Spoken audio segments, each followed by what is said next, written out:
கண்ணில் தண்ணியோட உங்களை ஒரு மாதிரி ஏக்கமா பார்த்தாங்க. அதனால தான் நான் கண்டுபிடிச்சேன். அப்போ சாப்பாட்டுல எதையோ ஒன்று கலந்துருப்பாங்கன்னு நான் கெஸ் பண்ணேன். அதனால தான் நீ சாப்பாடு சாப்பிட்றதுக்குள்ள நான் தட்டி விட்டுட்டேன்.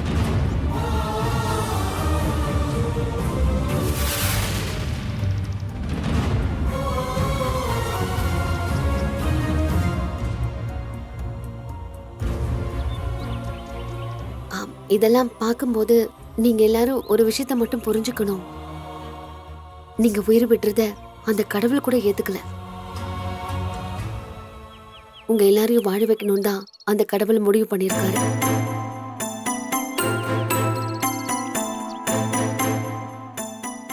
நீங்களே நினைச்சாலும் உங்களுக்கு அழிவே கிடையாது.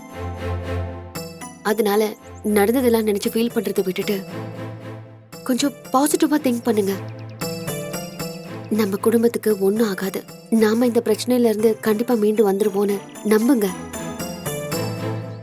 கடவுள் எப்பவுமே நம்ம கூட தான் இருப்பாரு. அவர் நம்மள காப்பாத்துவாரு. அந்த கடவுள் காப்பாத்துவாரோ இல்லையம்மா, கடவுள் மாதிரி நீ வந்துதாம்மா எங்க குடும்பத்தை காப்பாத்திருக்க. இதுக்கு நாங்க காலம் பூரா உனக்கு கடமைப்பட்டிருக்கோமா. ஆனா என்ன நீங்க பெரிய பெரிய வார்த்தையெல்லாம் பேசுறீங்க? நானும் இந்த குடும்பத்துல ஒரு பொண்ணு தானே. இந்த குடும்பத்துக்கு ஒரு ஆபத்துனா அதை பார்த்துக்கிட்டு நான் சும்மா இருக்க முடியுமா?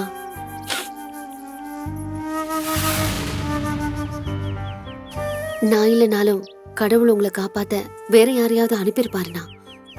ஆனா இந்த விஷயத்தெல்லாம் மறந்துட்டு வேற வேலையை பாருங்கண்ணே. கையில் போலாமா?